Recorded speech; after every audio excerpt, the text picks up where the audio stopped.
السلام عليكم ورحمة الله وبركاته أعزائي طلبة وطالبات الصف الأول الإعدادي. أهلا بكم في درس جديد من دروس مادة الدراسات الاجتماعية. درسنا النهاردة بعنوان الحياة الثقافية والفكرية عند المصري القديم. العنوان مكتوب تحته الحياة الثقافية والحياة الثقافية والفكرية، مكتوب تحته إيه؟ العلم والعمارة والفن.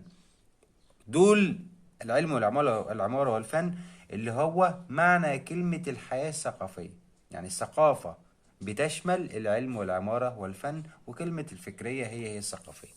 ده كده ايه المدخل بتاع الدرس بتاعنا اللي هو الحياة الثقافية والفكرية.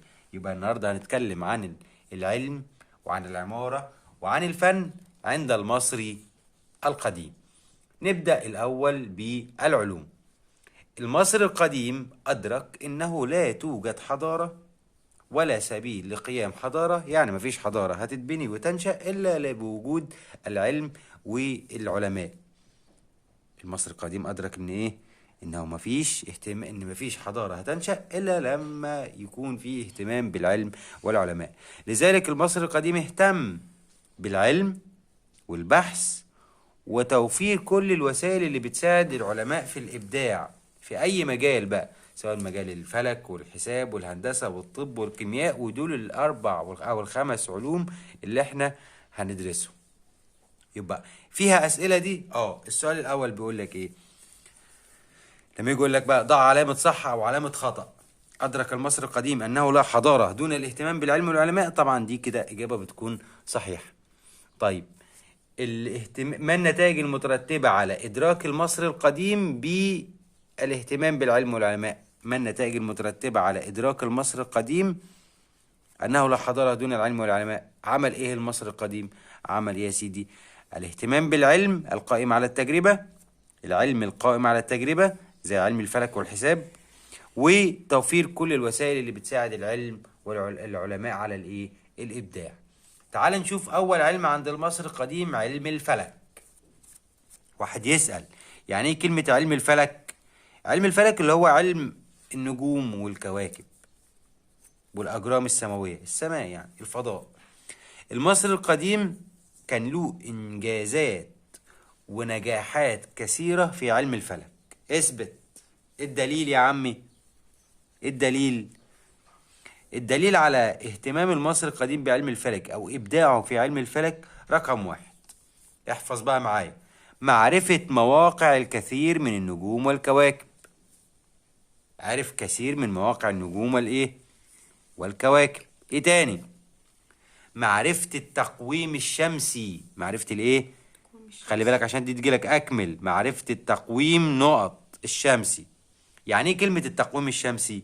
التقويم الشمسي اللي هو التاريخ بتاعنا، اللي هو اللي احنا بتاع الايام النهارده. يعني السنه مقسمه الى 365 يوم، وال 365 يوم مقسمه الى 12 شهر، وكل شهر فيه كام يوم؟ 30 يوم. ودول بنقول عليهم التقويم الشمسي. يبقى المصري القديم عرف. اثبت. لما يجي يقول لك اثبت ودلل على ابداع المصري القديم في علم الفلك، هتقول له رقم واحد، معرفة الكثير من مواقع النجوم والكواكب. رقم اتنين، معرفة التقويم الشمسي. ايه هو التقويم الشمسي دوت؟ التقويم الشمسي حيث انه قسم المصري القديم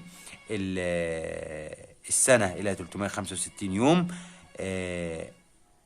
و 365 يوم مقسمة ل 12 شهر، وكل شهر إلى 30 يوم. وبيطلق عليهم وفي 5 أيام بتتبقى بنقول عليهم أيام النسيء، ودي كانت أيام خاصة عند المصري القديم. يعني أنت لو جيت قسمت ال 365 يوم على 12 شهر، كل شهر 12، هتلاقي 12 في 30 ب 360. طب والخمس أيام الباقيين دول بنقول عليهم أيام النسيء، ودي برضو ممكن تجي لك أكمل. طيب، ايه تاني من ابداعات المصري القديم في علم الفلك؟ تقسيم اليوم الى 24 ساعة. الله، ده احنا ماشيين على كده. ده من ايام المصريين القدماء. قسم اليوم الى 24 ساعة، 12 ساعة في النهار و12 ساعة في الليل. ايه تاني؟ قسم السنة الى 3 فصول زراعية. يعني السنة اتقسمت ل3 فصول عشان موسم الزراعة عند المصريين القدماء. وانت خدت الكلام ده قبل كده. احنا ايامنا دلوقتي السنة مقسمة الى ايه؟ ربيع، صيف، شتاء، خريف. طيب ايام المصري القديم لا، ما كانش فيه كده. كان في 3 فصول اللي هو موسم البذر وموسم الحصاد وموسم الفيضان. ايه رقم 5 من انجازات المصري القديم في علم الفلك؟ تحقيق تعامد الشمس مرتين في العام على وجه على وجه تمثال الملك رمسيس الثاني. الملك رمسيس الثاني دوت احد ملوك مصر العظام، اتبنى ليه معبد. وخلي بالك بقى ان من ابداع المصري القديم في بناء المعبد بتاعه، طبعا المعبد ده يوجد بداخله تمثال اللي هو معبد رمسيس الثاني. التمثال دوت الشمس بتخش جوه في المعبد، بتتعامد على وجه الملك. يعني شوف الشمس بتخش فين، بتخش بين الحيطان وتعدي وتخش في نفق كده او خرم بيعدي ضوء الشمس. بيخش الشمس على وجه تمثال رمسيس الثاني مرتين بس في السنة، مرة يوم ميلاده ومرة يوم توليه العرش. الله، يعني الشمس ما بتخشش جوه المعبد بتتعامد على وجه الملك إلا في اليومين دول بس. طب ده دليل على إيه؟ دليل على إبداع المصري القديم في علم الإيه؟ الفلك. يبقى عندك كده 5 أدلة و5 إثباتات تثبت على إن المصري القديم برع في علم الفلك. إيه هما؟ عشان لما يقول لك دلل أو اثبت تاريخيا أو برهن، هتقول معرفة مواقع الكثير من النجوم والكواكب، دي سهلة. معرفة التقويم الشمسي، وعرفنا يعني كلمة تقويم شمسي. تقسيم اليوم إلى 24 ساعة متساوية، 12 في النهار و12 في الليل، سهلة برضو. تقسيم السنة إلى كم فصل؟ 3 فصول. ليه يا عمي قسمهم 3 فصول؟ بما تفسر حتى تتناسب مع الدورة الزراعية، بما ان عشان مصر القديم يعني بيحب الزراعة. رقم 5 تحقيق تعامد الشمس مرتين في العام على وجه تمثال الملك رمسيس الثاني، مرة يوم مولده والاخرى يوم توليه العرش، ودي بتيجي اكمل. طيب العلم الثاني عند المصري القديم اللي برع فيه هو علم الحساب. علم الحساب اللي احنا عارفينه النهارده، الجمع والطرح والقسمة كانوا موجودين ايام المصري القديم. كانوا موجودين. طيب يا المصري القديم استخدم الحساب ده في ايه؟ قياس مساحة الارض الزراعية. طب كانوا بيقيس الارض الزراعية عن طريق ايه؟ احنا دلوقتي بنقيس الارض عن طريق المتر، نعرف الارض دي كم متر او كم فدان. ايام زمان المصري القديم ده كان بيستخدم ايه؟ كان بنقول القدم او الذراع، ودي حاجة شبه المتر بتاعنا. ايه تاني عمل ايه؟ يبقى استخدم اول حاجة استخدم الحساب في قياس مساحة الاراضي الزراعية. الوحدة اللي استخدم بيها القدم او الذراع. رقم 2 تقدير كمية المحاصيل، يعرف المحصول مقداره قد ايه فيسجله. معرفة مواسم الزراعة. تنظيم مياه النيل. تنظيم المعاملات التجارية اللي هو البيع والشراء. حصر، يعني كلمة حصر، عد غنائم الحروب.